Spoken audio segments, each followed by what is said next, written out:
Yeah. Right, we're going live now, guys. So 3, 2, 1. I think we are actually on. Yeah, you are live. SweeneyTV, Sean Swiss, Sweeney HQ. It's Sunday night. It's just past 6 o'clock. Thank you, everybody, for tuning in. We've got the Ministry of Barbers, Mark, Rob, and Paul on today. We're going live now, guys. So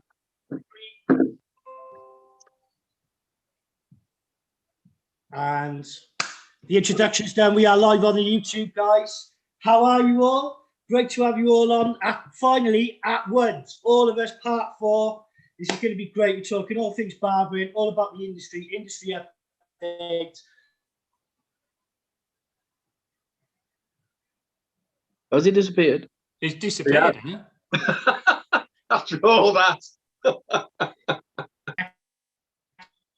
Sean.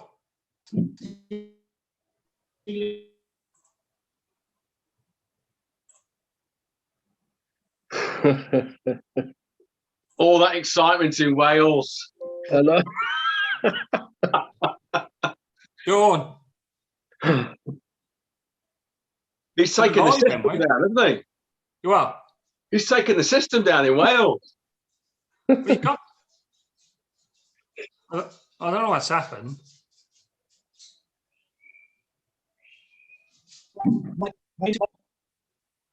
You are?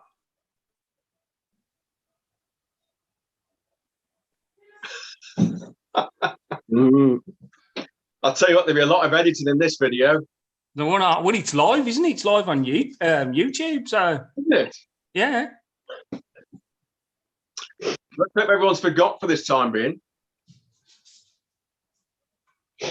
I don't know what's happened. Unless he's got a bad connection or something. Right, who's going to start singing then? Hold on. He's trying to reconnect again. Yeah, it looks like his signal just dropped out. Yeah, sorry, guys. Camera's off, Sean. So,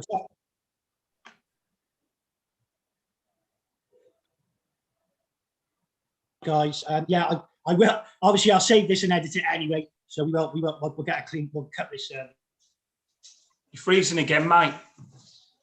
Your network bandwidth is very low, mate. That's why you're going off. Is he doing a haircut at the same time? He needs to get near. He probably needs to get near the router more. You know what I mean? So. Oh, I don't know. I've just rushed my lamb roast to get on this call tonight. Mark, I'm so sorry, buddy. I haven't had my dessert yet. I've just gone onto my 4G. Can you see me now? Okay. It's still low though, Sean. Your bandwidth is very low, mate. Yeah, I'm on my phone. I'm on the 4G on my phone, so it might take a second just for it to come through. So yeah. Can you hear me okay and see me now? Yeah. Can now. You hear, lagging a bit. He's lagging a bit. Right. I've literally just connected, so it should pick up a bit now. I'm not sure if there's been an issue with the connections in Wales. I'm not too sure. So, Mark, how are you? I'm okay, mate. How are you? Mate, really, really busy, absolutely tired. Just worked 6 days, last 2 weeks. I'm tired, mate, to be honest. I can't remember last time I put a shift in. Won't be long, mate. But guys, when are you all back open now? Is it the 12th? 2 weeks tomorrow. Yep. Great. Paul, I bet you can't wait, buddy. Oh, yeah. Absolutely crawling the walls here. And Rob, when you go back as well, mate, I bet you can't wait to get back in the barbers. I can't wait, mate. I mean, looking at our appointment book, we're booked up for 3 weeks already, mate. You know what I mean? It's brilliant. We opened our appointment book up when Boris announced it, and a lot of people were jumping on the bandwagon saying that it wouldn't happen. To be honest, I knew it would happen, mate. I really did, you know, because the economy's it's bad. It's in a bad way. It really is, and we can't keep on locking the country down willy-nilly. And I'm hoping it's the last one. Like he said, it's irreversible. Yeah, especially with the vaccines now, Rob, as well. You know, the amount of vaccines we've got on board. Fingers crossed they'll be all done by the end of the year. Yeah, that's it. I mean, over 30 million now they've announced, is it? Vaccines in people. Yeah, it must be. Yeah. I mean, I had mine 2 weeks ago, and I had a bit of a dead arm, but, you know, nothing really. Only my arm ached a little bit. Do you know what, mate? I didn't even feel mine go in. She said to me, you might just feel a little, you know, and I said to her, have you done it? And she went, yeah. I had no symptoms whatsoever.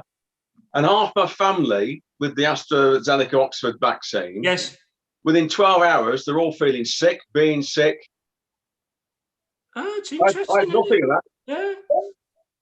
Yeah, my missus was purely from she had the Pfizer. She's had both.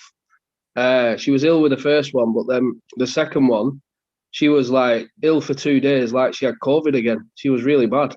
Wow. But she's got over that now, obviously. So she's buzzing because she's fully vaccinated. But did you see the boxing last night? No, I didn't see it. No. So they had I don't know how many fans were there, but they had fans, and what they said was these fans that was at the boxing had all had both vaccinations, and they still wore masks, and apparently they were still within the bubbles that they socialised in, so same households, families, whatever. But it was good, because it's good to see that, you know, they've took a step forward there, and they've allowed fans back into venues, which is definitely Was the social distancing, Paul? Say that again. Was the social distancing there as well? Well, the commentators said that, but when you looked at it, it didn't look like social distancing to me. Everybody was just like together. But it wasn't a massive crowd, because it was in Gibraltar. The boxing was in Gibraltar this time. Oh, they've relaxed in Gibraltar, haven't they? Yeah. But they made a point saying that the crowd had all been fully vaccinated. But I just thought that's a massive positive, like going forward. With everybody saying they don't know whether restrictions are going to be lifted come June the 21st or whatever. Well, that just demonstrates that we're heading in the right direction. Definitely. So, unless we go backwards because of it. Well, yeah. I'm hoping that you know, obviously with the vaccines and obviously what they're calling the herd immunity. I think potentially, I'm hoping what Boris is saying, that it's irreversible. Hopefully, won't be another lockdown. But totally agree, mate. Totally agree. You know, because I mentioned this on one of Sean's shows, and I said, what are we going to head for? Lockdown 100, you know what I mean? They ain't no good for business, whatever business you're in. And do you know what? We've been living with, if you think about the vaccines that and of course, because of the illnesses and the diseases, we've had to live with them for the last 50 years. You know, chicken pox and mumps and measles, German measles, the flu jab, the flu jab just before the vaccination for the COVID. We've all had to live with that all these years. And we're going to say we live with the COVID for the rest of our lives. So it's no different to living with any other disease now, is it? That's right. I mean, there's gonna be like booster jabs and different variants, but I think I'm hoping now that the government have got on top of things and we can move things forward again, you know, and we can all get back running our businesses and making a living again, especially with things that we love doing. You know, I mean, let's face it, guys, it hasn't been our doing, has it really? We've had to just comply and kind of like accept it, you know, type of thing. And it's been a long journey for all of us. We've all been in the same boat and we've all found it really, really difficult. And I've always said to all of you on here and other people that I speak to, you know, we're all like-minded people. Just speak to each other, you know, with people that are struggling in the industry and even different sectors. We're all a human race at the end of the day. So yeah. And just have consideration for each other as well, because we're on the same boat, but maybe slightly different storms, aren't we? Yeah. Guys, I was going to say industry updates. Obviously, with everything going on, obviously we've had to modernise our businesses. We've had to put in different structures and so on. Do you think we're going to get back to normal, or do you think this is just gonna, you know, the PPE and so on is gonna stay probably, like, from what I've been told by the COVID ladies who came around and checked the shop, they said that it's going to be the new normal.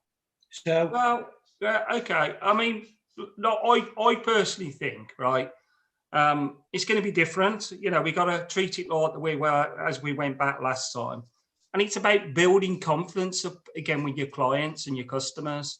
It's that confidence building, because there's still going to be a lot of clients that are going to be wary of coming in.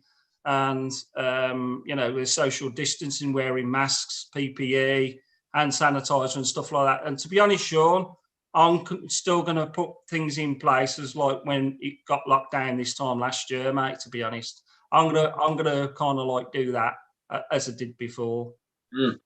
Yeah, I agree. Yeah. I think it's I think it's the perception, isn't it, for some, of going in and still feeling nervous, because you will be there studying PPE. So even though this time next year, it might be a memory for some people, when they walk into the shops, it brings back that memory back again, doesn't it, how bad it was? Yeah. And I think that obviously coming out of this lockdown this time, and the numbers will rise, definitely. So there'll be a third wave as such, but I think the big test is going to be like whether the vaccines are going to work and less people need hospitalization, so it's more manageable, in which case then we can look at how we go forward there and lifting restrictions within the shops and whatnot, because then, like you say, it becomes a manageable situation, like flu, chicken pox and all the other things that you've named there. So I think this time coming out of lockdown is going to be, in a sense, it's going to be a massive social experiment with all the vaccines that have gone out, just to see how things are going to press forward. So yeah, I'll tell you what, Paul, you just mentioned social. I don't know about you guys, but I know probably, I mean, a good high percentage now, because we haven't gone out, a lot of people have become quite comfortable in their own homes and their own units. And there's a number of people I know now that are nervous about going out. One or two I know now have actually got agoraphobia. So they're frightened to go out. Institutionalized, isn't it? It's called being institutionalized. Absolutely. That's frightening. Where your whole life changes and you become accustomed to it, and then you don't want to leave that life. Yeah. So it's hard to get people back out. Exactly. So mental illness, you know, not just about being nervous about going to the barber shop or the salon. It's the person that's obviously dealing with their mental illness that will stop them from going in. So when they're talking about there'll be less people going in, I mean, like the last time with the big lockdown, it took a while for people to come back. Having said that, you were fully booked for a certain time, but then it stopped people from going back more regularly. And I think this time around, the way people are, and of course, there's going to be a lot more. I talk to call centres now, you know, people that you call, whether it's your car insurance. And I say to them, when you go back to work, when you go back to the office, they go, we're not now. Our company decided that we can all successfully work remotely from home. So we end up becoming these social hermits, don't we? Again, I mean, I do worry about, like, you know, people working from home, especially in city. You know, if you're running a hairdressing salon or a barber shop in city centres, like, you've got accountants, you've got solicitors, you've got clerical staff, insurance companies working in big office blocks in city centres up and down the country. What's going to happen to the, you know, because, you know, like for lunch, for instance, they go out and get a sandwich, or they might go and buy a shirt or buy an item or go and get their haircut or whatever. Indirectly, these people aren't going to be in the city centre. They're working from home. So I do worry about that aspects of things. You know, I think for suburb shops, for instance, that are local in the local community, potentially could do a lot better from it. Do you know what I mean? So rather than them going to probably get their haircut in the city centre, let's say they live in the local community, they're going to use the local community hairdressers or barbers. So that's one point I was going to make, guys, is that a lot of the businesses in town are struggling because people aren't going into the offices. Yeah. If you're just outside of that city centre where I am, there's a lot more people around here than in Cardiff city centre. I'm telling you, it's crazy. Yeah. I think that what will happen is so the thing is, these offices that they're on a lease, potentially they can pay the staff more. I reckon potentially what will happen is there'll be change of use and they'll be turned into flats. Oh, well, I live in just outside Stafford. Yeah. The town centre now, I mean, you're talking about all these old Victorian Georgian buildings that used to house all the council, all the council work. So the borough council, the county council used to have their main offices within these buildings. Every single one, yes, they built a new modern block, but every single one now has been sold to a developer. And then now, I think £400,000 or £500,000 apartments. And the same with the old department. We used to have a cooperative department store in the town. Huge. It's been empty for years. That's just been bought. That's going to be the same. So I think all town centres eventually will be places of of living, not actually working. Yeah, which is a really good thing, because potentially them guys that are renting these flats as part of their living in that community in city centres will potentially start using the local shops again in the city centres. Because I mean, it's been hard from us. We can't work from home, you know what I mean? And it's been hard for all of us, cocooned in our own home and dealing with our own issues and mental health that we've had to deal with. But, because we can't do our job from home. So obviously when we go back, I do feel that some hairdressers and barbers may even turn their homes into salons and barbershops. It's something that potentially that they could do rather than renting a chair. Our town centres is totally dying off. And when I say dying off, I mean dying off. It's like in the last 12 months, we've lost Topshop, Marks and Spencer's, River Island, Debenhams, and like you were saying about the units being sold off to developers. Well, we get a lot of contractors from out of town that work in the shipyard, and they're extending the shipyard at the moment. So the influx of contractors is massive, and it seems like every decent vacant unit's being taken up and turned into apartments or contractor accommodation. So, but I mean, if you think about the stores there that I've just said that we've lost, we're only a small town. So it's not like we're a city like where Rob's at. You might have 3 or 4 Debenhams that you can visit across Birmingham. But here in Barrow, like Debenhams was the main store. It was like the biggest shop in town. But now obviously we get the outside retail part kind of thing with your massive Tesco Extra and Asda, and then you get little units popping up around there. So some of the smaller stores, like your pound stores and that, they're moving from out of town. Argos moved from out of town and went out there. So our town centre's just on its arse. It's basically dead and buried. But like you say, the influx of contractors is a positive thing. And if they keep regenerating these old shops and turning them into apartments, it could have a knock-on effect for us where we get a lot of custom from these incoming contractors and stuff like that. So it could be a positive for us, but it's just a shame for the town centre itself, because if you weren't visiting the town centre have a look in a charity shop or go and get your hair cut or your nails done, you wouldn't be bothering visiting it at all. It's bizarre. No, just for coffee or charity shop. Yeah, that's what exists now. Yeah. It's mad. The thing is that with Barrow and Furness, is the local sustainable transport, like they have a pot of money through DCLG, part of the government, where they can tap into a pot of money. I don't know if you know much about business improvement districts, basically.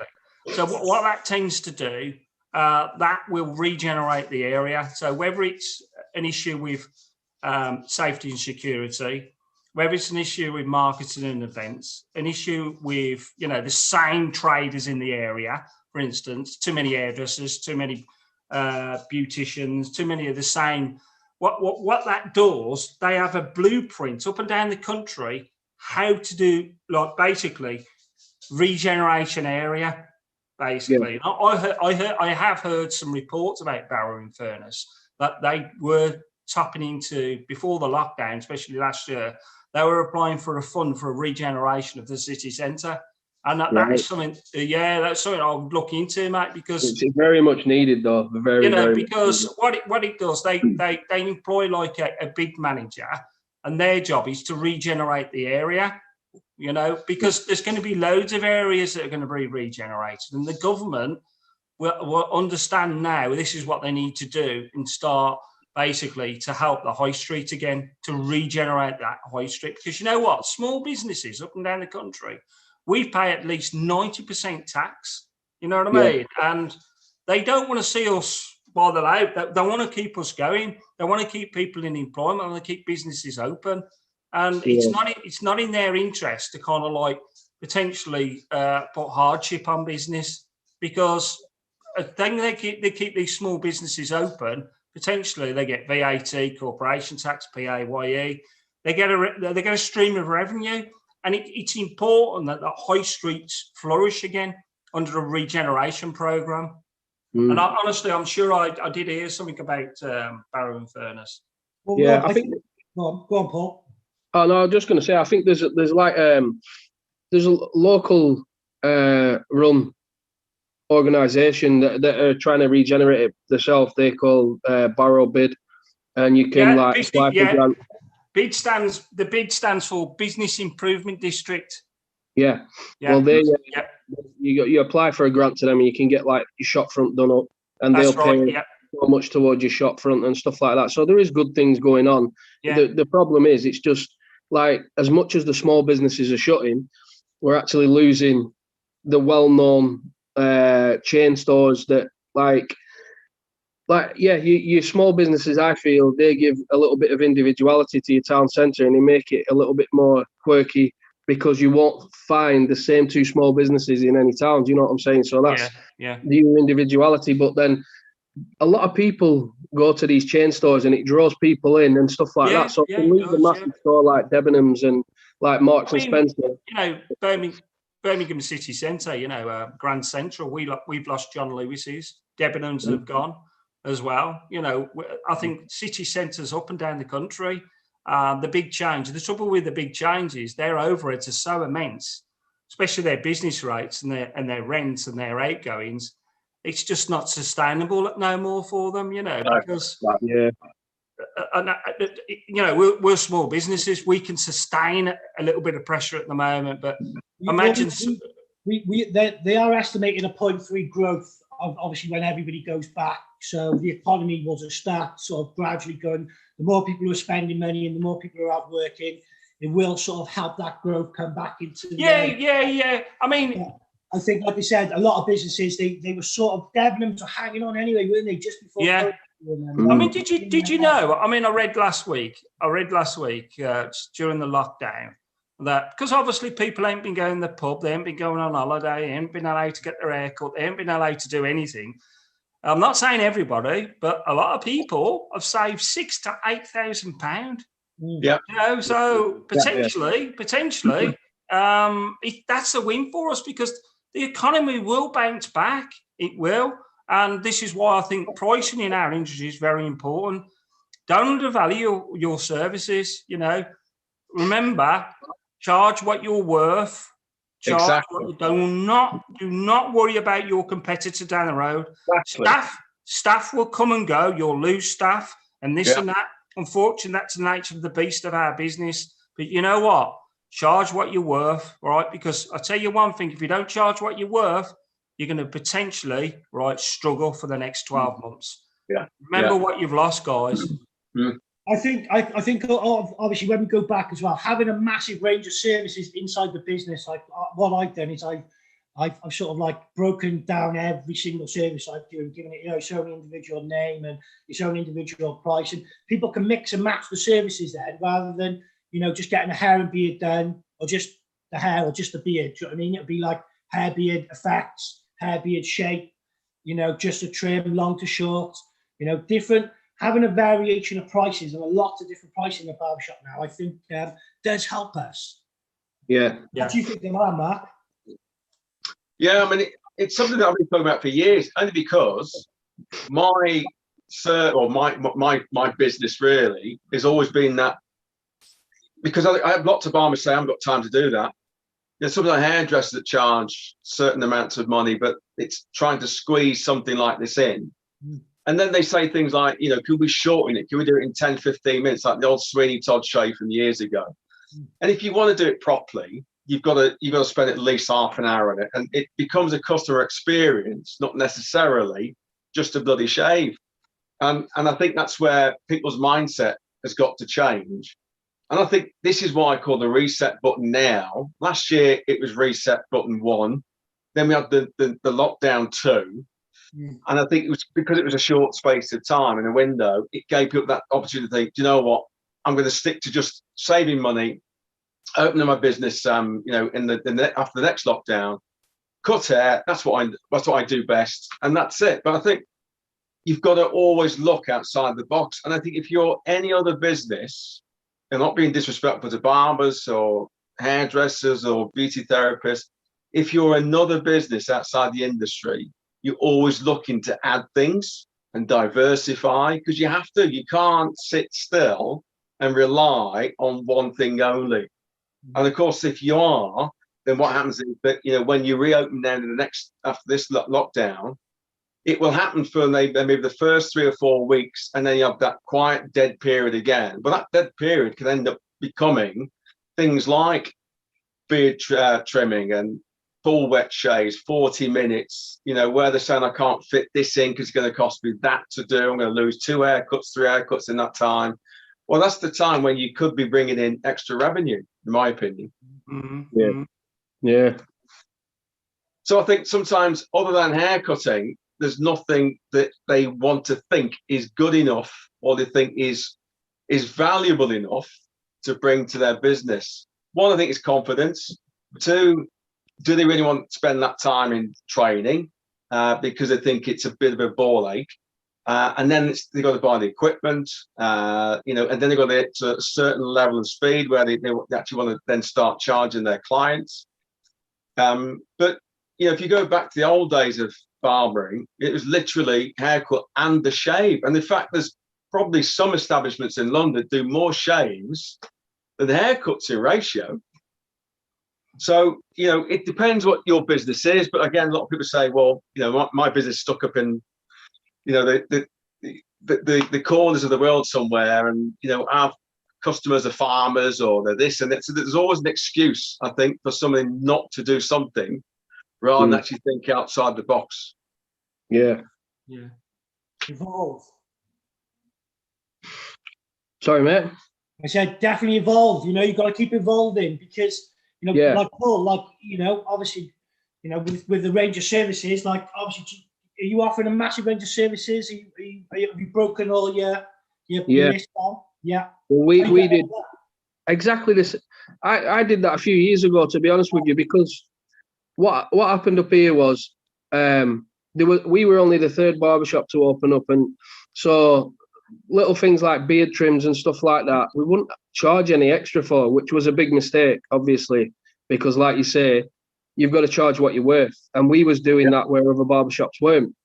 But then we had 2 Turkish barbers move to town, and their prices compared to ours was quite high, but they were charging extra for the beard trims. They were doing waxing and stuff like that. So we thought, well, we can do what they can do. So we trained to wax. We learned how to do the black face masks and stuff like that. And then we did what you did, where we dissected each service and put a charge on each one. Yeah. Because our thoughts on that was, some of our customers would go and try the Turkish barbers, and they'd pay what the Turkish barbers were charging, which were more expensive than us. Because at that time in my career as a business owner, I was following suit with what was already in town and just comparing myself to them. But then I learned that I didn't need to do that, because obviously I felt we was offering something different. I felt we was offering something better. So the prices went up. But when the Turkish barbers moved to town and we dissected the prices, we just thought, well, if our customers will go and try them and pay what they're paying, then they can pay that here. Because you see what I mean? If they're willing to pay that, then why are we underpricing ourselves? Yeah. So I think we've gone from being one of the cheapest barbers in town now to probably one of the dearest, if not the dearest barbers in town. But we're still one of the busiest. Yeah. But that's confidence that you're portraying there, because you're confident between what your team deliver and what you deliver, and you're charging what you actually are worth, you know. Because the thing is, whether we do the nasal, we do the beard, we do the shave, you know, you set us at like a deluxe package, you know, and if you set it up that way, you get a haircut, you get a shave, you get your nose hair removed, you get your ears hair. You're doing that package, and you put a time element on it, 45 minutes or 50 minutes. Remember, right? Remember, it's about profit as well as what potentially you could lose, because all this takes time. And the thing is, I think where a lot of us go wrong is once you break your time element down for what services that we're offering, and people always give it away for next to nothing. Do you know what I mean? So in my eyes, if I spend, I'm not being big-headed, by the way, but if I spend 50 minutes on somebody, it's 46 quid of my time. That's what I'll charge. But I'll tell you one thing, it's not just that service, it's an experience. It's an experience for them. They go out happy as Larry, and they feel like $1 million. And that's what it's about. You know, that's what this is where, you know, this is where you can leave the Turkish barbers and the Afghani barbers or various other barbers that are cheaper than you. Don't worry about them. The thing is, right, you do that as a package and more of an experience for them. I'm telling you, win them over 100%. Yeah, I feel like it's made a massive difference to us. Yeah. I mean, especially as my confidence has gone up, thinking, you know, people will pay, and the services that we're providing are amongst the best around, then my team's confidence has gone up as well. So they're happy to charge the prices that they're charging because they also feel the confidence that we're all feeling as a team. Do you know what I mean? So it's good.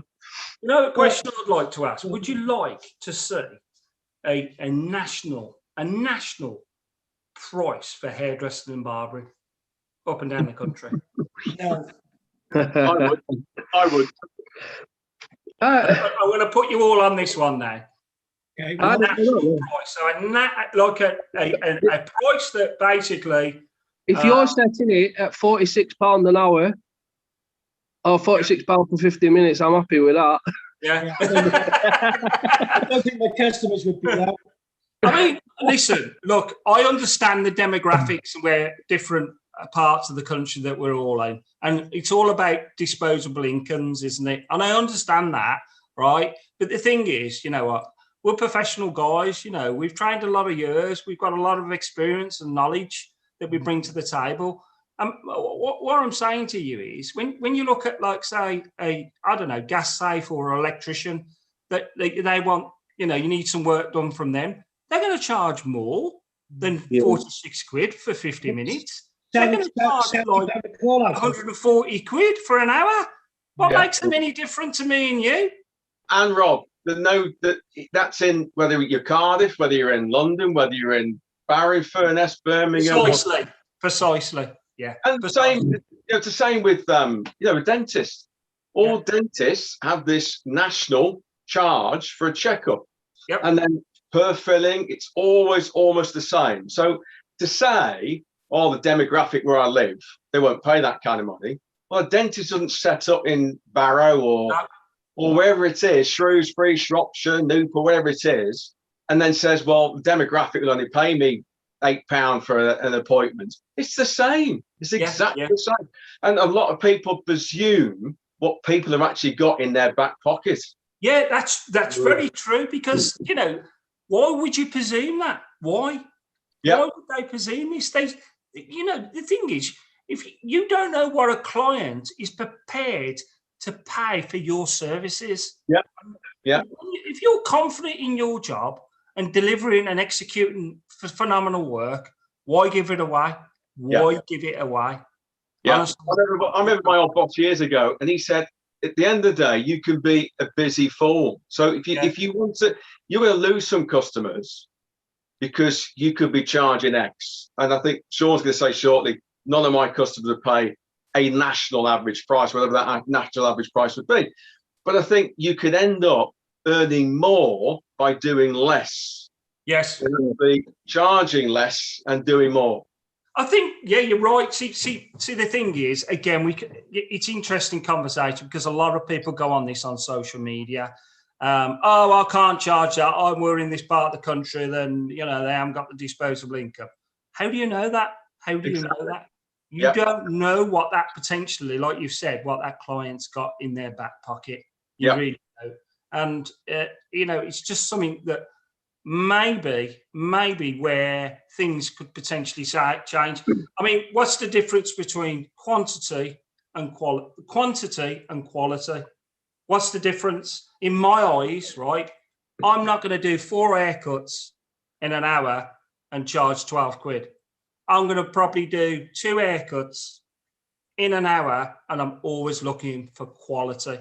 Yeah. I'm going to take my time, and my time is valuable. My time isn't free because we've all lost enough money as it is today, all of us, every one of us, and we've got to try and make this back in some shape or form. And the thing is, quality, and this is what clients will see eventually, will outweigh quality. So you look at some barbers, they think, well, I charge £12 times 4. I can do 4 haircuts in that hour, right? Okay, so they're looking at that aspect. I can do 2 haircuts in that hour, but still earn more, and then 12 times 4. Yeah. And that's what it's about. Taking your time. Yeah. Paul? Hello? Hello. All right. Yeah, I'm just looking. Go on. I think we've scared them, Rob. Go on, Paul. I know I go a bit deep. I'm ever so sorry if I go too deep. No, it's all right. I'm just still thinking how much I'd earn with £46 every 50 minutes. He's got the calculator out, has he? He's like, bloody hell, Rob.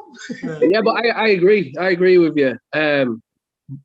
On that though, we do charge £12 for a men's haircut, but that is purely because of the prices around us. We're already the dearest, like I said before, and that is upping the prices quite dramatically. Like the last lockdown, we were charging a tenner. So I've gone back and upped the prices. Is that for skin fade, Paul? Skin fade as well? Yeah. So it was we were charging a tenner, and I've upped it to £12 from the last lockdown. So I'm still toying with the idea of what I'm going to do, like come in the next couple of weeks. I've already broken down a couple more services on Booksy and added a little bit extra onto some of the services. But yeah, it's hard to know what to do in an area like this. I know you're saying like the areas you shouldn't worry about the demographics, but I genuinely do up here just because of the barbers around us. I mean, because I've gone from a situation where we were the 3rd barbers in town only 2.5 years ago to 3 years. There was 3 barbers in town. We're looking at 12 barbershops now already, and that's just within the last 2.5 to 3 years. So, and they're all, every time a new one opens, it's staff from a barbershop that had existed previously. So they're experienced, but they'll go in and the prices are lower every time. Instead of going in and charging what they charged at the last job, they try and undercut, and it's quite tricky water to manoeuvre. Yeah, I mean, I get. Yeah, I mean, I'd look at like things where you can not necessarily have a look at your service and have a look what you can introduce as well. Maybe like when a client comes in. Listen, Rob, that's what I was going to say. I offer the vibe effects and I offer the steam. And a guy came in the other day. He had down to the word on top beard service with the hot towel. you know, the FX massage on the temple area and so on. They gave me a tenner tip. Yeah. Paid online, so I didn't have to take any money off him. Obviously, he just left it on the side and put on the tail. I said, "Oh, thank you very much." He's like, "I've never had an experience like that," because having that steamer in as well, guys, with the gyms being closed, guys, they love that steamer now. Like before COVID, it wasn't such a big thing, but I'm telling you, a lot of guys are asking me for that service now. But I'll tell you what, mate, you just said there, you mentioned the word, not that felt really good. You mentioned the word experience. That's it. See? Experience. That's what it's about. I picked that up off you, Mark. Well, it is an experience, and that is every single guy which comes into us as a client. They're looking for a service. They want a professional person. They want somebody who knows what they're doing. They want a great service. They don't want to feel like that it's awkward or anything like that. And I say I could safely say all four of us offer that service to the max, guys, and it's great. Like, and this is what I'm saying. Like Rob's picking up awards left, right, and centre. He's just started with the fellowship now. You know, congratulations, Rob. Well done on that, buddy. And that's only going to help us guys in the ministry anyway, because we have got the right information, guys. And this is what I'm saying with these other barbers out there, especially barbers who aren't registered and aren't insured. If they don't get in line, they will be getting closed down. Oh, definitely. And just coming back to Paul, I think no business owner on a regular basis, probably once a year, you know, if you're looking to put the price up, there should be a simple survey questionnaire that your customers fill out, and in that you can make it comprehensive if you like. But there's two questions for me. I mean, Paul's talking about demographic and price and quality and etc. All you got to is ask really on your questionnaire to your customers, what's more important, quality of your haircut or price? Yeah, that's a good point. There's a couple of other things you can use as well. You can break your service down, and you can offer like, basically they're booking an appointment online with you guys anyway, because you use a booking system. Yeah. You can introduce you have to anyway now. You can introduce a loyalty card. You can even introduce when we can serve drinks again, a beer, part of the haircut. This way, Paul, you can start, inflating your prices a little bit to start justifying where you need to be.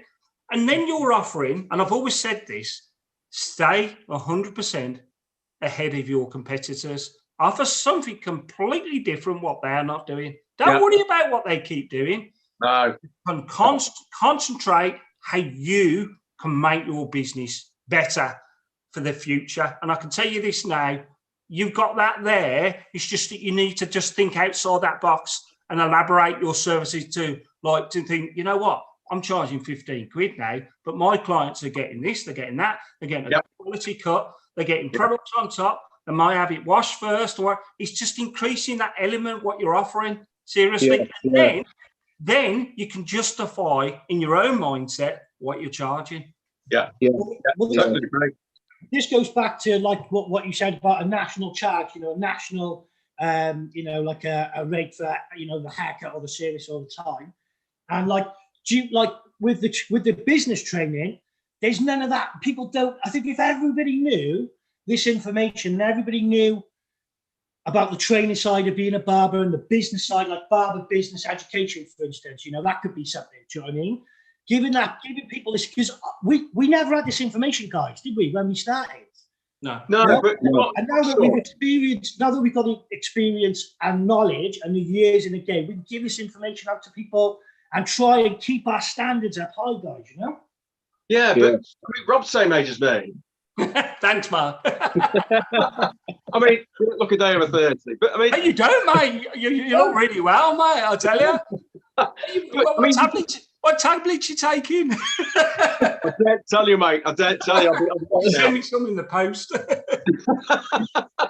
It's that Viagra. It works in every way. But right, okay. When you're thinking about the times when, 86, 87, barbering, back in the day when it was literally, short back and sides, one haircut, afro comb, flat top, but you know what? It was £4-5 a cut then. That's 1986, 1987, right? So you're talking 35 years ago. 35 years ago, and there's barbershops still charging under a tenner, 10, 11, 12 quid, not being disrespectful to Paul. But if you think about where the ladies' hair dressing costs were then, at the same point, they were around 15, 20, even in 1986, 87. Yeah. Now you're looking if you can get a cut and blow dry for 45, 50 quid. Yeah. It's a good point. Why has barbering still been left behind? And barbers still think it's okay to charge. And I worked it out last year that the prices have moved up £3 only over the last 30 days. £3 every 10 years for barbering. That's like 0.1 growth. Well, I want to come back and I'll elaborate on this where I feel that's wrong. But personally myself, there's a lot of businesses that are charging that type of money, £5. For one, they're avoiding paying VAT. They're evading paying corporation tax or any taxes for the business, basically, which is wrong in my eyes, right? And you tell me how a business can charge a £5 and potentially they're in a prime location in city centres. Oh, that was 30 odd years ago, mate. I mean, they're probably charging 9, 10, 11 quid now. But they might, yeah, but there's still some round by us, by where I am, mate, to charge 7 quid. You know what I mean? There's never anyone in them. Are they money laundering as well? Do you know what I mean? It just doesn't add up.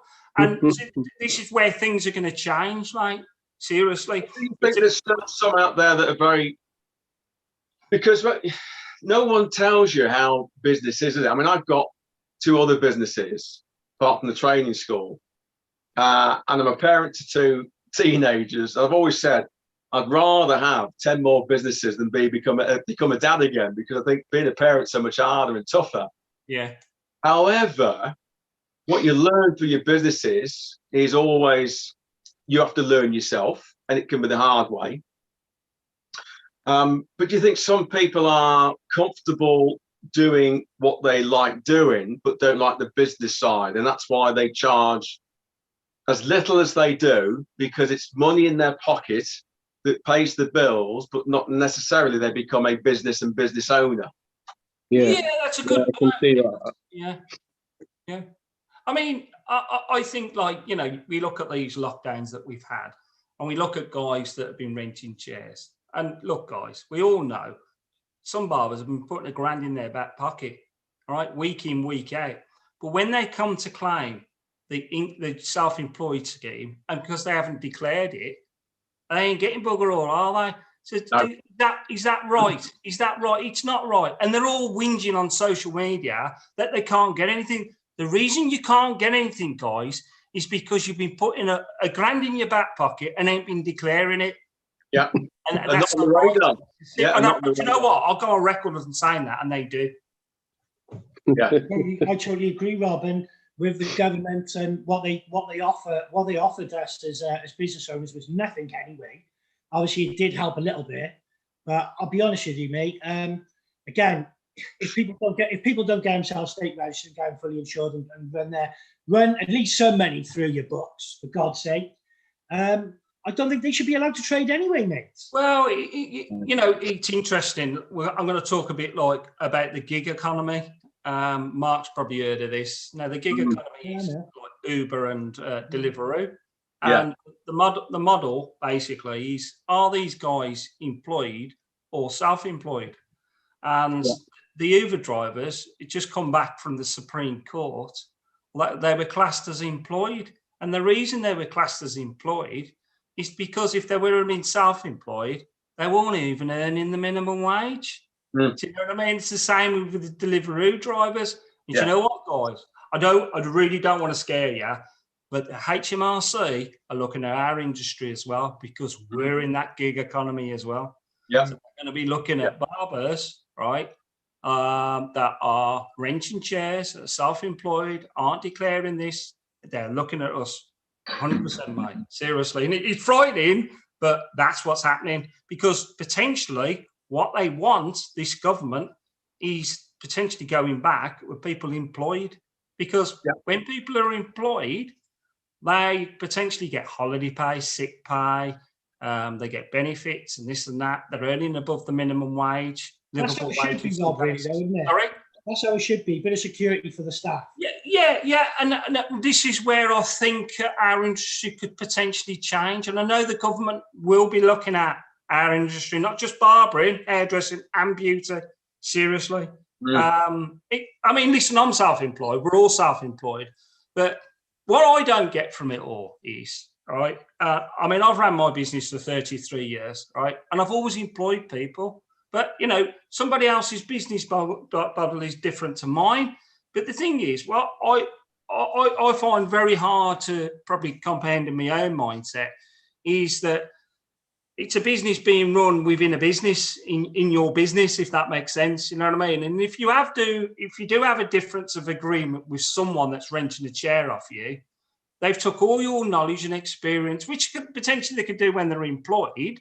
But the thing is, at least they can leave with some credibility. I mean, and I've had staff leave on me, and I try and keep in touch with them. You know, there's never any hard feelings, because you know what? I'll hold my hands up. If someone's going to pay you more than what I'm offering you, you go and do it. Go and better yourself. There's no point in getting personal with people, because that's the nature of our industry. But all I'm saying is that the gig economy that's out there, things are going to potentially change, and HMRC are looking at our industry 100%, trust me. Yeah, totally agree. Yeah, I do agree as well. I just, like, guys, I hate the fact that, you know, people could just open up a shop and just start cutting from day one without any checks and stuff. That really annoys me, that does. You know, we've really worked hard in our industry to get to where we are, and you know, we try and help as many people out as we can, don't we? You know, and you know, again, it's like with the restrictions and the closures going on, it's going to take a couple of years to get back and get the gears back going. You know what I'm saying, boys? What do you think? I mean, you know, come back at me, Paul. Come back. I want to know a bit more about these this insurance, the insurers for next year. Like I've been reading a lot on the other page on the salon owners saying that insurers are going to start to basically put into tiers what level of our industry you can be insured for.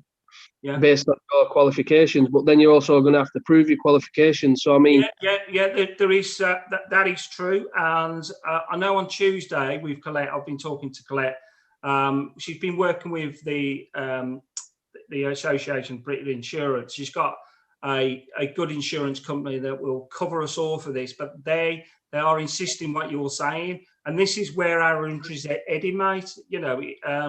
If people aren't necessarily got the quals in place and this and that, I don't think the government will shut them down potentially. But what they'll do is they'll give them time to get the qualifications and the necessary quals and regs in place. You know, because it's not fair that me and you have done it and we've all done it, and they can open their barber shop within 6 weeks after a 6 weeks fast track course, which I don't agree with 100%. I think they're just on a gravy train. I wouldn't sign my name to anything like that, and I certainly wouldn't give a qualification to anyone within 6 weeks, you know, because you can't learn our craft in 6 weeks and be good at it.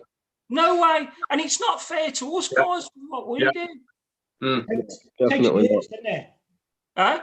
Takes years. It's interesting. It's like we do a lot of colour. Still learning now. They're insisting that we got to do skin test, and we always do skin tests anyway.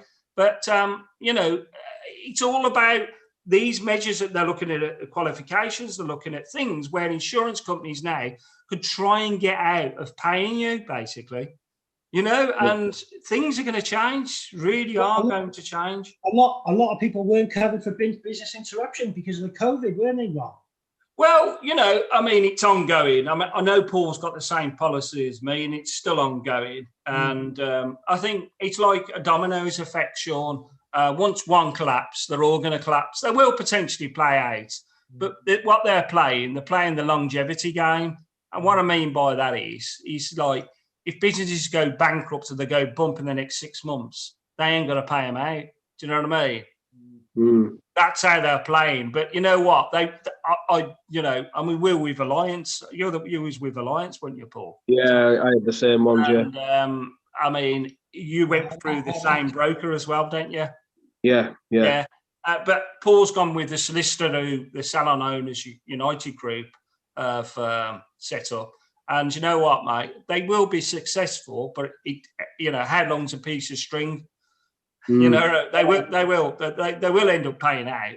But it will be like the banks, won't it, with the payment protection? Yeah, it will. And that took 10 years eventually, didn't it, to pay out? Yes. So I mean, insurance are going to be so strict and things, because the thing is, potentially they're going to end up paying out millions or even billions after business interruption claims. So then they're going to be picky who they are going to insure. And that's where our industry, guys, potentially is going to change, because you'll see a lot of guys coming out of the industry, a lot of girls coming out of the industry. Yeah, there will be. Yeah, the premiums will be going up anyway. Yeah, because they know that those premiums that they've got to increase every year for the next 5 to 10 years will be the additional they're going to pay out in compensation. Yeah, that's true. That's true. You know, I mean, it's going to be very, very different times when we all return. Not just for our sector, but various other sectors as well. You know, really? Yeah. I've always had a different viewpoint. You know, I mean, with salons and barbershops and beauticians, and I think if the councils looked at it sensibly and not change the planning consent, because it's A1 consent to open a hairdressers and barbers. But what they should potentially do, it's a bit like a hot food license. So you need a hot food license before you can open an A5 consent takeaway, for instance. Yep. So what should happen with barbershops, hairdressers, tattooists, beauticians? You need to prove your qualifications before you're allowed to open them businesses. Yeah, definitely. Do you know what I mean? They'll give you a certificate from trading standards and saying that you've passed all their conditions. Well, no, you've got to send your qualifications in, Sean. Oh, so exactly same as the Barber and Hair Council then? Yeah. You know what I mean? It's got, mate, things are going to change. You know, I mean, the Salon Owners United Group are in collaboration now with the Hair and Barbering Council, and there's some good stuff coming out next week on what they've actually been doing. And you know what? Things are going to move forward. They are going to move forward, because it's like anything. Some people that probably may be involved with it are probably set in their ways, and they don't know, different spins and different outlooks and different vision and focus and a belief of pushing our industry and getting it regulated. Yeah, you've got to. It's got to be. We'd have been open today. We'd have been open if we'd have been regulated. Yeah. Do you know that? We would have been. It doesn't make any sense how I'm 2 weeks in already and you guys are 2 weeks off. It boggles my head. It boggles my head, guys, honestly. And this is what I'm saying, guys. I think with the Ministry of Barbers, with our page as well, I think if we did like some sort of business video logs as well, just to help people out, I think that'd be great for us as well, just to sort of give a bit of back information, which younger business owners didn't understand. And that's why I think we got a big problem with growth in our industry, is everybody who opens up, they're normally cutting their friends out. They charge lower than what they would if they were opening up on a high street. And then that doesn't develop in the business until 5 to 10 years later. And then they start to wake up and go, right, let's get the money. Do you know what I mean? Yeah. I think there ought to be more business mentors out there from the industry.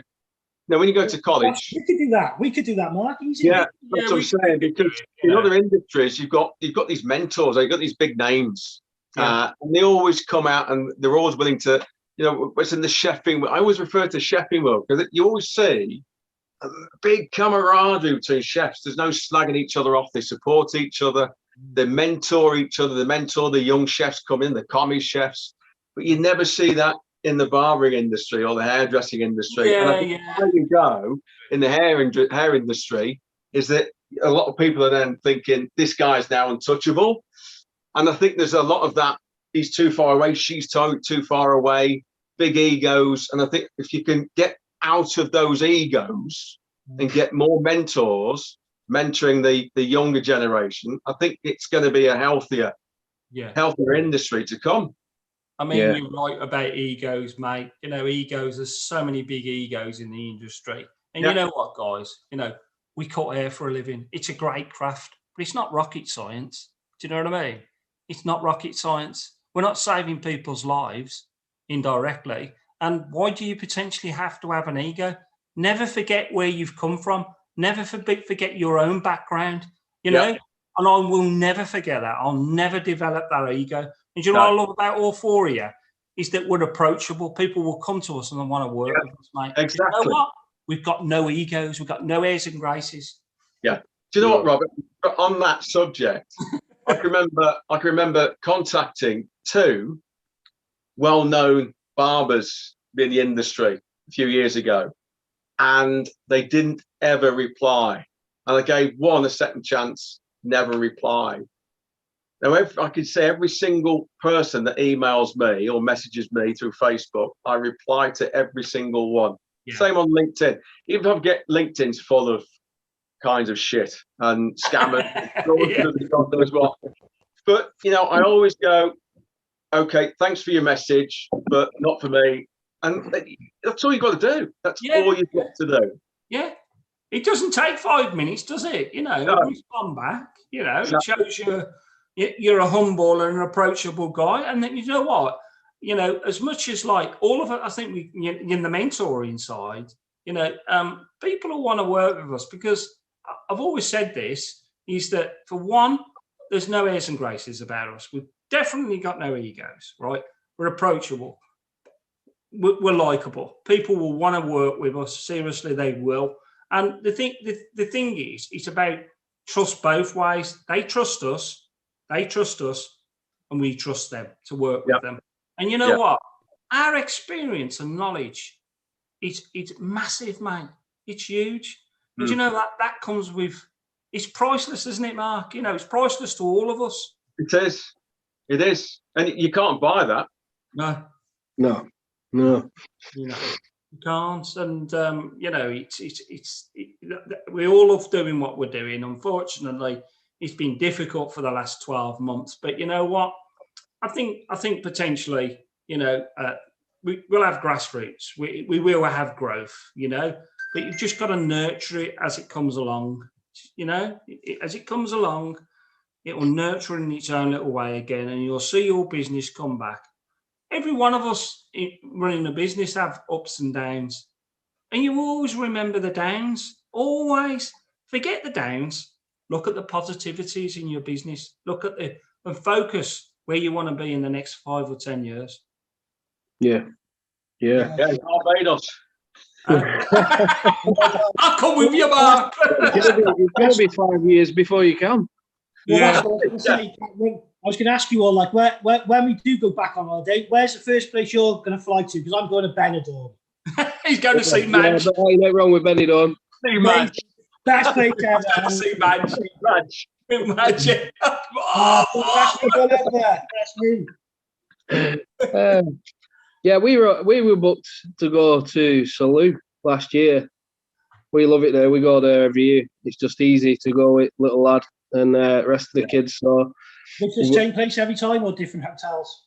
We have done for the last 3 years. We've been to the same hotel. We found a really nice hotel there and we're happy with it. But we're supposed to go September, but obviously that got moved to this September. And we're hoping now that there's not a national ban on travel so that we get to go this September. So I think the newspapers are just exaggerating. Whatever things are said, they blow. Oh yeah, they always do, don't they? The government aren't going to stop people from going on holiday. We're technically out of lockdown, you know, when you guys open back up. So, you know, Mark, where are you going to go, bud? Well, we were going to go to Mexico.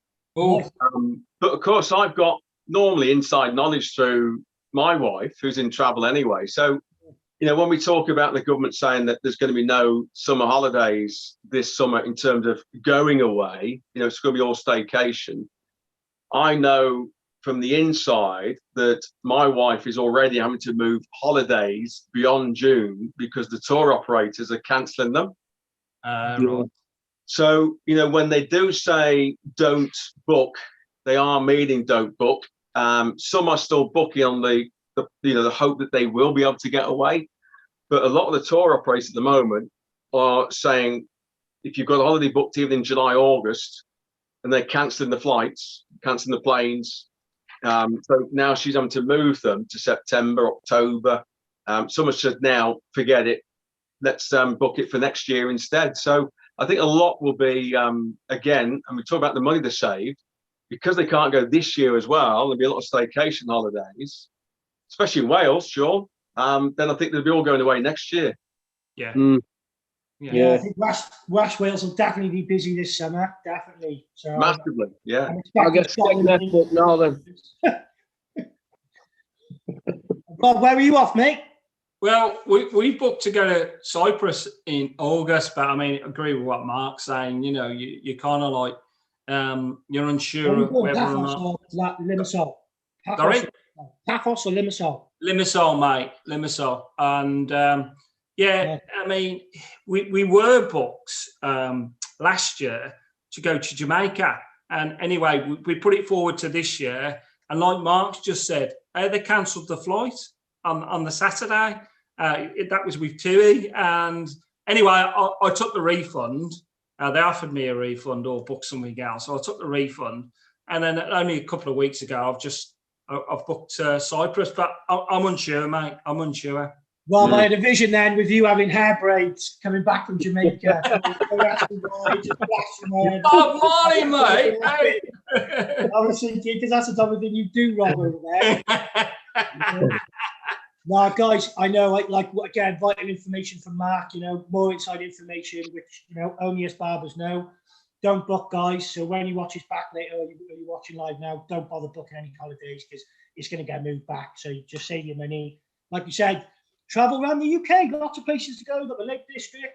You know, there's places up by you, Paul, as well. There's quite a few, like we've got over there, haven't you? Yeah, there's a few nice places up here. You've got the lakes. You've got Windermere. I'll pop up there this summer, mate. Definitely. So I'll probably come through the Midlands, say hello to you two, and then I'll check you out, bro. Yeah, sweet. That'll be good. Yeah, it's nice up there, Sean. Yeah, it's nice. I've never been at that side. Mate, very nice. I've been the other side. I haven't been that's the only side of England I haven't been. I've been King's Lynn on the bottom and down south. I've done all the coast apart from that corner, so it's on the list, Paul. Definitely. You'll love it, mate. You'll love it. Definitely. And I want a wicked design in my hair off you, bro. Oh no, no danger. That's what I'm looking for. That's what I want SweeneyTV on the side, bro. No, bro. I thought you were going to challenge me. Okay. I'll tell you what. Well, do a picture of me. Do a picture of me on you. That's a tough one. That's a challenge. But, yeah, guys, sort of coming up to the last sort of 10 minutes now. Really, obviously, great interview, vital information for a lot of people watching. You know, we definitely should do some sort of video logs. You know, just us lot doing them, and then we'll just post them up, just sort of giving out vital information on how to run your business, get yourself state registered, get yourself insured, get yourself qualified, make sure everything's done properly. You know, and then you can cut hair at home, you can cut hair on the moon, you can cut hair in your car, you can cut hair in the sea. Get that done. You've got to be fully qualified and fully insured in this industry, and we've got to really push that as well. And everyone will just follow, guys. You know. Yeah, I mean, potentially things are going to change. It's not going to happen overnight, but things are going to change. You know, I mean, there's a lot of people working behind the scenes to kind of like get our industry more professional and more seriously looked upon by MPs and the government. You know what? Because it's needed. It's needed, guys. It's you know, we've got a lot of experience around the table, and it's this things that we see on social media, and we all get annoyed by it. We all want to make comments, but you know what? We don't, because what does it prove, guys? You know, whether they're doing a haircut at home or they're doing it then they shouldn't be doing it, and this and that. There's a different way to basically skin a cat, isn't there? And I just think skinning someone on social media and having a go at them and this and that isn't the right way. You know, no one you know, no one out there is 100% perfect. We've all No. made mistakes in life. Yeah. And I'll tell you what, it's for me, it's very negative energy. Yes, you can get annoyed like everybody else. Yeah. And you think, Jesus Christ, that you know, there's a select few that's ruining the reputation of our industry. But you know what, for me, because we've all had our ups and downs, and I've had some real downs these last 12 months. But what's helped me get through, you know, my mental state is doing because I'm an ambassador for the Look Good, Feel Better cancer charity. Yeah, yeah. So I've done a number of the virtual workshops, you know, so I'm giving, you know, an hour and a half of my time, but, you know, my knowledge and expertise to guys living with cancer that, you know, have issues when they're on treatment, you know, and these guys are actually there. There's about 20 on average on each virtual workshop. So, you know, they want to be there and they want to learn something. And from all ages, I think the average age has probably been 50, 55 maybe. And, you know, they've got issues with things like shaving and basic skincare, all these things. And you know what? And sometimes I think, oh no, I've got to. It's almost like performing again because I've not been able to do it on stage or, you know, go abroad and do it. And that confidence level that you get when you do it on a regular basis. And because I've not done it, each morning before the virtual workshop, I'm pacing my house thinking, you know, I've got to get this right. Because it's almost like you're on, not an interview, but it's been so long, you know, it's been long since I've had, you know, clients and trainees and students in the training academy. So even I still get nervous by doing it in front of, and I do live shaves now as well. So I'm doing a live shave, you know, with these guys, and I'm taking questions from them. But I tell you what, for my mental state and my positive mental state, it's been absolutely, because when I finish it, and of course my wife hears me, and she, you know, for an hour and a half, she goes, it's unbelievable how you sound when you're on there and doing it, and you have the banter with them. It's not just about them watching me and listening to me, you know, all the skincare tips and everything else. It's some of the guys are lonely because they live on their own and they're having to deal with cancer on their own. And that's really tough. Yeah. So for them to get on a Zoom, you know, with 19, 20 other guys, and then we talk about things, we have a laugh, you know, and for me, you know, when I come off, I feel how I would be feeling 12 months ago before the pandemic. So it's good for your mental health. So doing something like voluntary work where you can add something, you know, and added value, I think is great for your positive mental attitude. Yeah, it's positive energy, isn't it? Giving something back, giving something back. Yeah. That basically, you know, we all feel that some, you know, we all have them grey days, but you know what? I think you look at people that are even having even greyer days than us, that, like you say, with the people who are suffering with cancer and stuff like this. And it's lovely what you've been doing, and you're giving that back of your time to them free of charge. Exactly. Again, it's priceless, isn't it, mate? You know, yeah, it is. It is. And of course, I've had my ill health last 12 months as well. So, you know, I've had the scares, and is it cancer? Is it not cancer? You know, I've lymph nodes come up under both my armpits. I've had a rash all over my body. You know, I've had a cyst that's come back now on the old testicle. I can laugh about it, but you know, at some point you always think, is it cancer? Luckily I've had it checked out and it's not. But you know, these are things that when you're doing these virtual workshops, they remind you how to look after your own body, feel for lumps, and know when your body's not right yourself. But you know what, I think there's going to be a lot of us that's going to be feeling the ill effects of this because of stress, and stress has a massive impact on how your body feels. Yeah, definitely. Yeah, this has been a hard lockdown this time.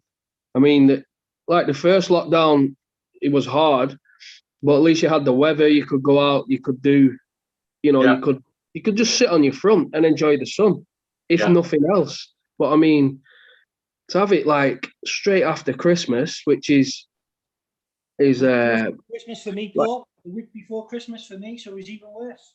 Well, that's crazy. And the thing is though, like Christmas is such an expensive time of year on any normal year, and then to get locked down straight away. The weather's bad. You know, you're potentially in debt from Christmas. You're just getting over all that, and it's like you can't go out, you can't do the things that you want to do, and it's like all of a sudden the pressure just mounts, doesn't it? It just gets to you. I mean, it's been really tough, but I mean, light at the end of the tunnel now. It's exciting to get back. You know what I mean? It's good. It's good to see some light at the end of the tunnel. Yeah, I can't wait to till you lot are starting posting on Facebook again. You're doing your haircuts and you're doing your trimming, and you know Rob's doing his live video and all that type of stuff. Yeah. I missed it, guys. I've missed it, man. I really have missed it. And Mark, listen, I need to get a load of products off you as well, buddy. So I need some shave. I need the shave reload on the shaving range, please. So I'll speak to you about that sort of later on. Paul, obviously, are you gonna stick to having your staff on a rota system still? Yeah, for the time being. Well, that's how we're going to start off. We'll start off like that, and then hopefully, like Boris is true to his word, and lockdown will cease as he's saying on his roadmap, and then hopefully, then June the 21st, we can just get back to hopefully normality and start like I've said before in previous interviews, like the atmosphere in the shop was based around the fact that we had a good set of staff that were all in together, and then we had clients sat in the shop and people playing on the PlayStation and having banter and stuff, and the atmosphere was absolutely awesome. But it's just been taken away. Last 12 months, there's been none of that because it's not been allowed. So yeah, we'll start off with the rota that we had in place for lockdown, for after lockdown, and see how we progress from there. Hopefully it'll get back to normal. Cool. What developments are you going to be doing, Mark, with your shave doctor course? Well, I mean, who knows, mate? I mean, I'm still getting inquiries through. I think there's a lot. I mean, Rob, when I was talking about it earlier, there's still a nervousness about going back to work for a lot of people, and I think for a lot there'll be the nervousness about maybe taking on new skills, especially close contact. And I think even some customers still be nervous about doing close contact or having close contact services as well. So I think it, like the last one, it puts a slight dent on the confidence of, you know, learning something new. Shaving is always going to be that one because it's so close up and personal. But, you know, fingers crossed that, you know, when they start to open up again, that people have got back into their routine, they've got some money back in the till again, that they would look at training and then think about, you know, introducing, you know, shaving and those other little bits of added services that makes a difference to their, you know, to the uniqueness of their business and their shop. Mm. Yeah, definitely, mate. Rob, what's your plan when you go back? Obviously, you know, you're back with the girls and just yourself, or are you going to take another barber on? No, I mean, there's already 5 girls in there plus myself, and I'm not taking anybody else on. There's 2 of the girls that can do men's hair, and you know they're competent in doing it. But Mark's right, you know, and you know, we're building confidence. I urge that as well. You are going to have clients that are going to be nervous, and especially having their beard done and stuff. It's going to take time. It's going to take time. But you know what? I mean, just do what's right for your business. You know, remember, whoever you employ, you have a duty of care to your staff and a duty of care to your clients. And just run your business in a sensible approach. You'll be fine, seriously, because you know what? If you put all these measures in, these clients will, it's interesting, isn't it? They'll tell loads of people what you put in place. If you're not nothing in place, for instance, people then will constantly be talking behind, oh, you don't want to go there because they've got nothing in place.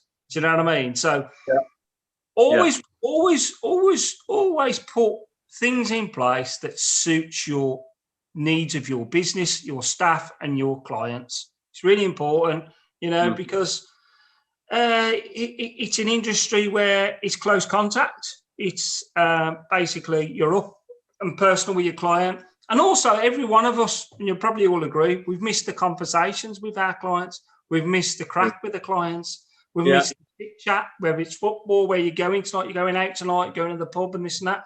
And this is what we're all forgetting. If they do unlock it, like Paul said in June, potentially, guys, we're going to start coming and get their hair cut more. They're going to start going out. Nightclubs are going to start opening. Theatres are going to open. Events are going to open up and stuff like this. People have a cause then to get their hair cut. You know, because previously, where could they go? Where could they show it off? Do you know what I mean? Yeah. Do you know what I mean? And that's where it, you know, again, things will change. But I just say, have a sensible approach. I mean, I'm reading reports again on social media. We're taking appointments. If I've got spaces, I will take in walk-ins. But they will still follow the protocol that we set down as a business, whether it's an appointment or a walk-in, basically. Yeah. You know, because the nature of barbering, it's always, with a lot, been walk-ins. You know, it has. But it's interesting. The appointment system now is changing the perception of our industry. And that booking system, you're capturing data. You've got their details. You can do marketing campaigns and various other things with that information. As a walk-in, you know, I don't know if you're going to do contract tracing and all that. We're still going to do it and that. But the thing is, the booking system, I think, is the right way, you know, but don't neglect the walk-ins either. Still offer the walk-ins. If you've got space, you know, if you've got space. Yeah. It took me a while to get used to the appointments. I was a little bit reluctant at first because, like, I don't know what happened last time, but when I reopened, Joe just went on to Booksy, and I ended up on Joe's page, and I thought, well, ideally, it should be my page, and Joe should be on my page, my business. So it clashed a little bit. And like I said, it's one of the reasons why I'm working on my own now is because I'm going to be creating my culture with the staff, which are going to be in my business. And, you know, good luck to everybody who's worked for me. You know, thank you. And, you know, I just want to say to them, guys, you know, good luck. But I'm just going to be doing sort of apprentice, barber, competent barber. And once I get to competent barber, then they can go and open their own shop. And I'm just going to keep doing that with all my staff now. And I just find it's going to be a lot healthier for me. Gives a great opportunity for young people to come into our industry and learn. Little Joe's on his second week now and he's doing skin fades already, guys. He's at a level where he's starting to understand how to take the line out. And it's amazing to watch him. He's growing at a rapid rate. And I can concentrate more on him rather than not being disrespectful to Joe or anything. But when Joe is here, it's hard to train and run the business with staff as well. So, you know, I think sometimes you do have to sort of like minimize your business back down to build it back up, you know?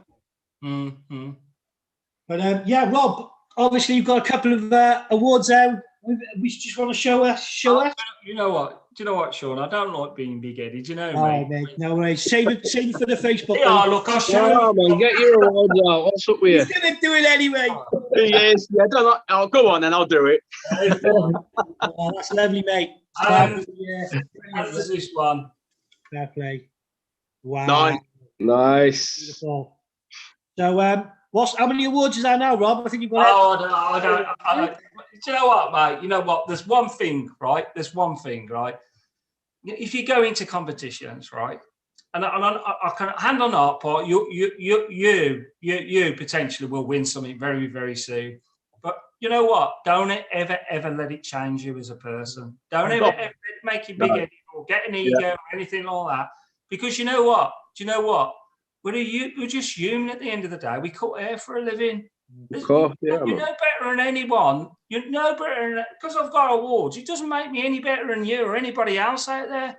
Do you know what I mean? And I just love doing what I do, and it will never change me as a person. Never. Well, let's hope then, mate. On the next SweeneyTV that you're not missing, you've gone missing.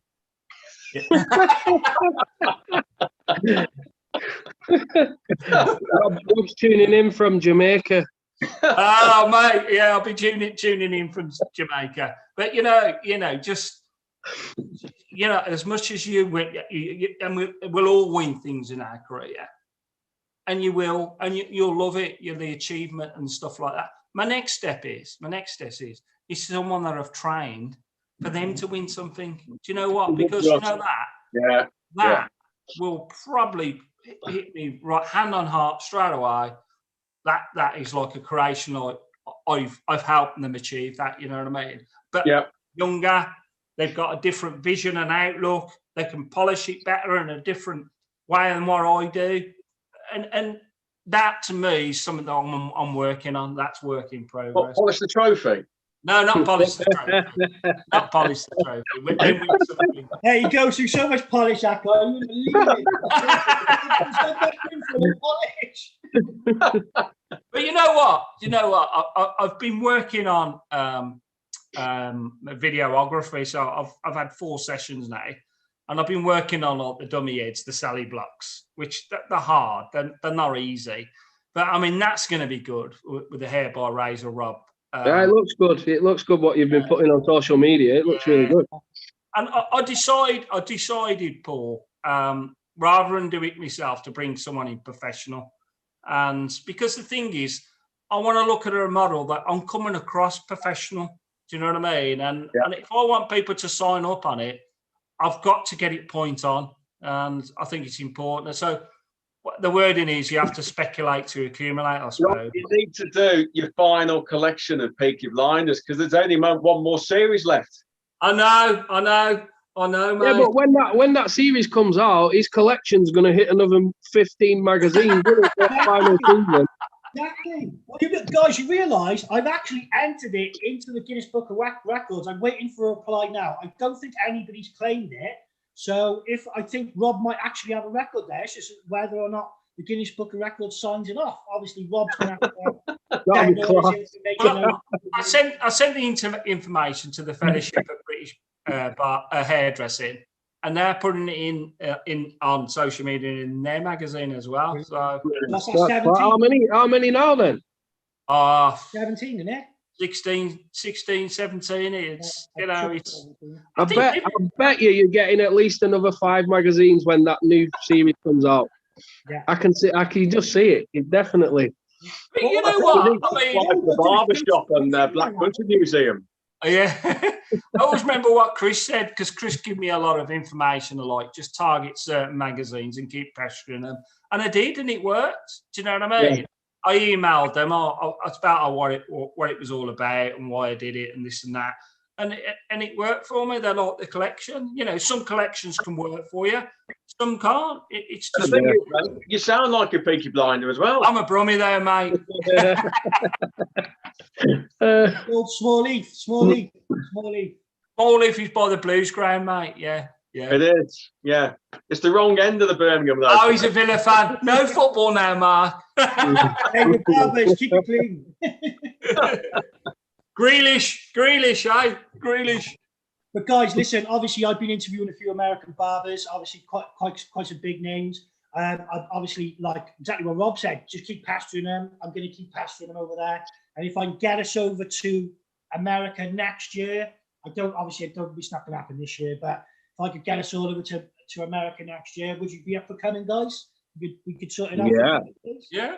Obviously, I'll make sure that they fund us and everything sorted and we get paid accordingly. But again, I think getting out there now as well, British barbers, we've got to get out there a little bit more now. Obviously, with me sort of like having these American barbers, I've got a few other people following me and a few people have messaged me because they watch the shows, and it's good to connect, guys. And great to have you all on. Obviously, it's gone over an hour and a half now. I did say in the last 10 minutes, 25 minutes ago. But again, great information, guys. Thank you so much for coming on, Diolch yn fawr. And we'll speak to you soon. I'm going to go and have a beer. Cheers. See you later. Bye. See you. Good to see you all. Yeah, you too, mate. See you later. Take care. Bye. Right, Sean Swiss, Sweeney HQ. That was the Ministry of Barbers, Part 4. Mark, Rob, and Paul, and myself. Thank you very much for watching, and stay tuned for Wednesday's show. Don't know who we're going to have on yet. There's a couple of people on the list, so I'm just waiting to find out. You'll get the post out maybe tomorrow or Tuesday, and we'll be going live about 8:30, probably Wednesday on SweeneyTV. Sweeney HQ, Sean Swiss Sweeney, we are out.